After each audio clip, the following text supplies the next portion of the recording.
Hey guys, it's Brian. Welcome to the awards contender. So, I know my background looks a little different right now. I am at the Toronto Film Festival for its 50th edition. I just got in a few hours ago. I have seen two films, one of which is Sentimental Value, which I am very excited to talk to you about today. This was one of my most anticipated films at the festival, and up until about 24 hours ago, I wasn't sure if I'd be able to see it. So I finally obtained a ticket and I was able to attend its premiere screening here at TIFF. And boy, walking in, obviously, I had high expectations. This film premiered at Cannes in May and got maybe the best reviews of any film that played there. I mean, everybody I follow was giving it 4 stars, 4.5 stars, 5 stars. I love The Worst Person in the World, the last film from director Joachim Trier, also starring Renate Reinsve, of course. That film made my top 5 of 2021. I love that movie with my full heart. So, over the summer, knowing that there was a follow-up to The Worst Person in the World, that it was a reteaming of Trier and Reinsve, and that the reviews for the film were through the roof, I was like, oh yeah, I've got to see this one. I am not leaving TIFF without seeing Sentimental Value. So I'm very thrilled to share. I watched this last night, and boy, it's quite something, you guys. It is a very complex, personal, riveting story. 2 hours and about 10 minutes, and I became so deeply involved in these characters' lives, this world that is created on screen. Trier really develops a world here, most of which is contained in a house, which does become a character in the film right from the get-go. You know, this is a no-spoiler review. Everything I'm reviewing out of TIFF, I'm assuming most of you have not seen, right? So I'm not going to spoil anything big. I'll just give you a little bit of the story, the characters, the setup, but I won't give away anything that happens in the second half. So, you don't have to worry about that. I will not spoil these films for you. And the less you know about Sentimental Value going in, the better. I mean, I avoided pretty much everything all summer. I watched the trailer once, but walking into this movie last night, I was aware of the cast, the director, of course. I was aware of some thematic elements in the movie. I knew it was about a fractured family dynamics between sisters, daughters and fathers, of course, but I wasn't exactly sure what the film was about, what was going to be the arc of these characters. I was totally clueless. And so part of the joy for me in watching Sentimental Value, which was the same case for The Worst Person in the World, I didn't know where this story was going. It opens with a little prologue about a house, the story of a house, and all of its inhabitants, and there's a lot of voiceover, narration kind of a thing, and I'm like, okay, that's an intriguing way to start this story. And then you get this long sequence with Renate Reinsve, who's about to go on stage. She's an actress, doing a play, and she's having a panic attack. She doesn't know if she can perform that night. And it's a long scene. It goes on for 5-6 minutes, maybe longer. And I'm like, okay, this is a really interesting way to start the movie. Now I really don't know where it's going. And then what's so clever and ingenious about this story is how it's never just about one person. We really bounce around to these characters' lives. Sometimes it's forward in the future. Sometimes we go back in time. It played out for me like a great sprawling novel. You get little pieces about the main 4 characters throughout the movie. Sometimes we're with one person, sometimes we're with another.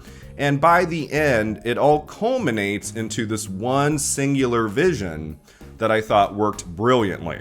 Renate Reinsve plays Nora. As I said, she's an actress. She has a younger sister who, she's somewhat close with. But, it's not the best relationship between sisters in the world. Her sister Agnes, played by Inga Ibsdottir Lilius. It just took me 15 takes, guys, to get that name right. It just took me 15 takes. That is a name, man. But boy, is she talented. She is freaking amazing. I had never seen that actress before. And yeah, she's the younger sister. She has her life more together. She has a son. She's married. She's on her way. Nora, she doesn't really have a stable relationship with a guy. She's not sure about the direction her life is taking, but she's trying, right? And sometimes she does look to her sister for advice, for love. But the really strained relationship in Nora's life is with her father. His name is Gustav, and he is played by Stellan Skarsgård, who gives, let me just say, one of the best performances of 2025. holy cow, Stellan Skarsgård is amazing in this movie. And kind of like Nora, like he wants to have a good relationship with a member of his family. Like he wants to be closer to both of his daughters. But he is a filmmaker. Like his whole life has been about art and creating movies. And it's just always been strained. Like he doesn't know quite how to connect to his daughters. Especially Nora, because she is the more artistic one of the daughters. She's an actress and, she's trying to build her career. She's been on a series and, like, people know of her. But then things really break down between Gustav and Nora when he goes to her and says, "Will you play the lead role in my new project?" He is making a new movie that's deeply personal, that he says is kind of about his own mother, and he wants his daughter Nora to be the star of it. And she wants nothing to do with working with her dad on a feature film. Like, she's like, I can't work with you, Things are not good between us. And so a big part of Sentimental Value is navigating that relationship between father and daughter and seeing if they can find common ground at any point in their lives. That's really fascinating in the movie. You also have Elle Fanning, who is great in Sentimental Value as a young, very popular actress who is looking for her next project, and she sees one of Gustav's earlier films at a festival. They hit it off. They have dinner together. They run to the beach in the morning, and they have a connection, and he's looking for someone new to take over this lead role. Rachel Kemp is very famous, so he's like, well, if I can't get my daughter to be in this movie, why not Rachel Kemp? So she becomes involved with this movie that may or may not happen. That creates friction with Nora and her dad, even further. And with this new project coming to light, you start to learn all sorts of aspects about these characters, about their backstories, about the history of the family, about the house, which the movie is going to be filmed in. Like the family house, so many memories. It's just such an original, interesting story that I was like, wow. I mean, I've seen a lot of dramas, right? About family relations, about fractured families. I've never quite seen a film on this topic done in this way. Joachim Trier is not interested in giving you the familiar, even though we've seen films on these topics before, he explores it in a way I have never seen, and he does it in such a masterful way.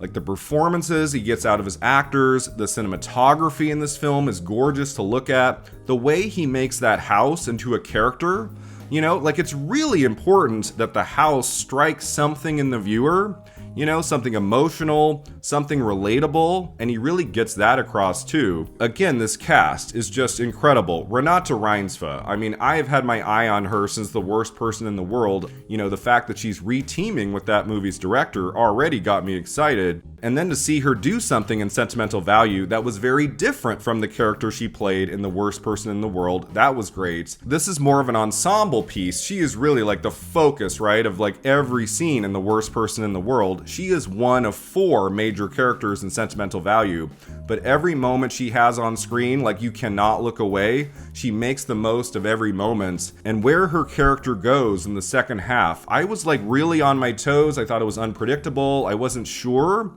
What was going to be her arc? Where was her character going to end up in the end? I had no idea. Nora is a wonderfully complex character to spend time with. Gustav, played by Stellan Skarsgård, what a fascinating character this is. He's kind of a broken down, older artist, trying to get his mojo back. He hasn't made a feature film in 10 to 15 years. It's been a long time. His career has faded. He's trying to come back with this new, important, engaging film on personal issues, personal matters, something he's trying to get his daughter involved in.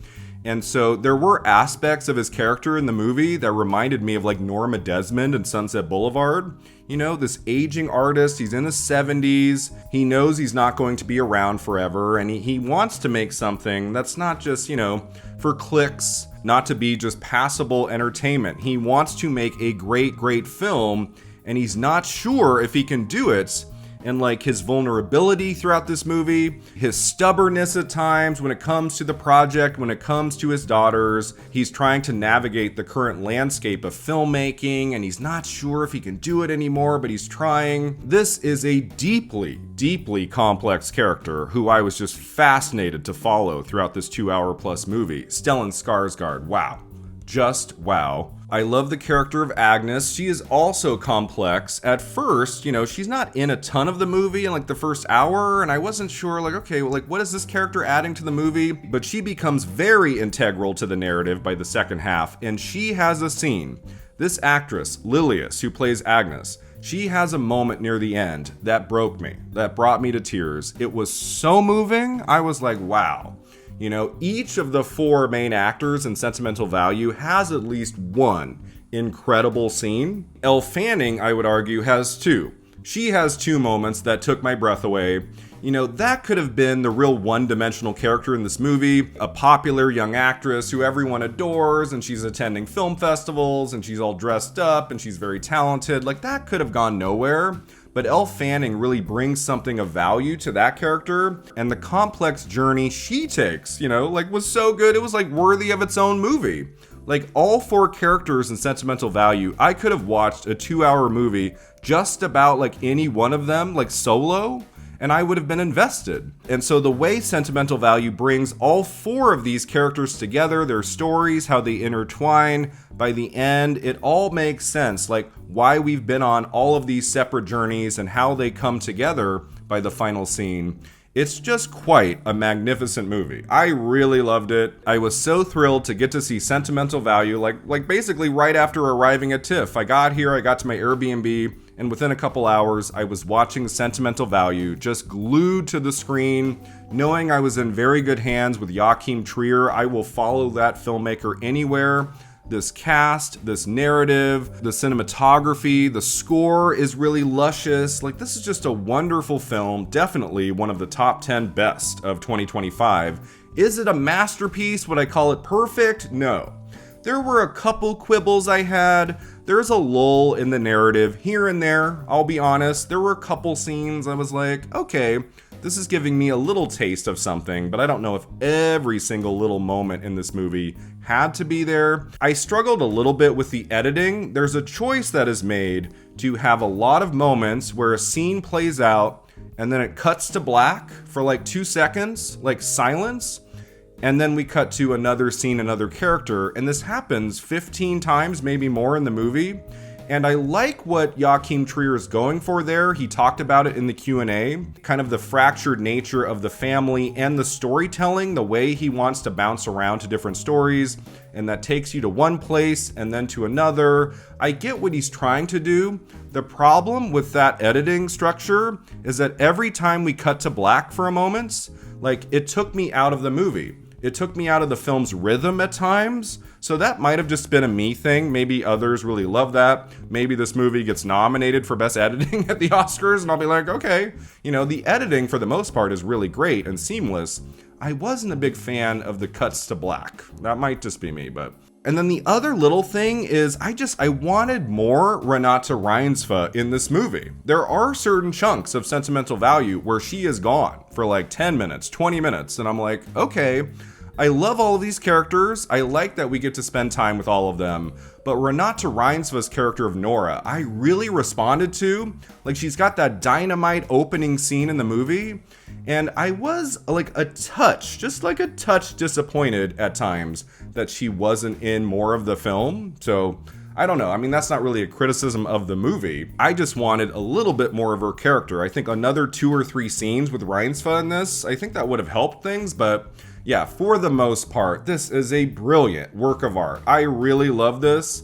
And yes, it's coming for many, many Oscar nominations. It's absolutely getting into Best Picture, probably Director, probably Actress. Even though Reinsve is in a little bit less of it than I expected, I think she's so good in her moments, especially toward the end and that beginning. I think she's absolutely coming for Best Actress. It's of course getting into screenplay, probably editing, because it is kind of noticeable, it might get into editing. And then supporting actress, both of these women could get in. Lilius and Fanning, like, they could both be nominated. Again, they both have at least one really incredible emotional scene. So I was like, oh, like maybe we could have both get in. If this movie is going to win something, guys, if it's going to win an Oscar, right now I am calling it Stellan Skarsgård in Best Supporting Actor. If I had to pick, I would say he's the MVP of this movie. He absolutely blew me away in this. He's always been good. He's never received an Oscar nomination, right? Like, he's never been nominated. He's absolutely 100% getting nominated for this.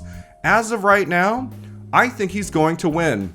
I think Stellan Skarsgård is going to win the Academy Award for Best Supporting Actor. He is that good in this. I think this is a masterclass of acting from one of the greats who's never been recognized by the Academy outside of something coming along in the next few months that is also freaking amazing in supporting actor, outside of something by December that just like really is spectacular and is like just obvious to win. Outside of that happening, I think Sentimental Value is going to receive a bunch of Oscar nominations. I don't think this can win Best Picture, Best Director. I don't see that right now. I feel like the movie is going to win something, though. It's so strong. It's definitely one of the year's best. I think if it can win something, it's Stellan Skarsgård for Best Supporting Actor. So that's my review of Sentimental Value. I, of course, will be giving you lots of coverage from the Toronto Film Festival. I am so excited to continue watching some really great films in the days to come.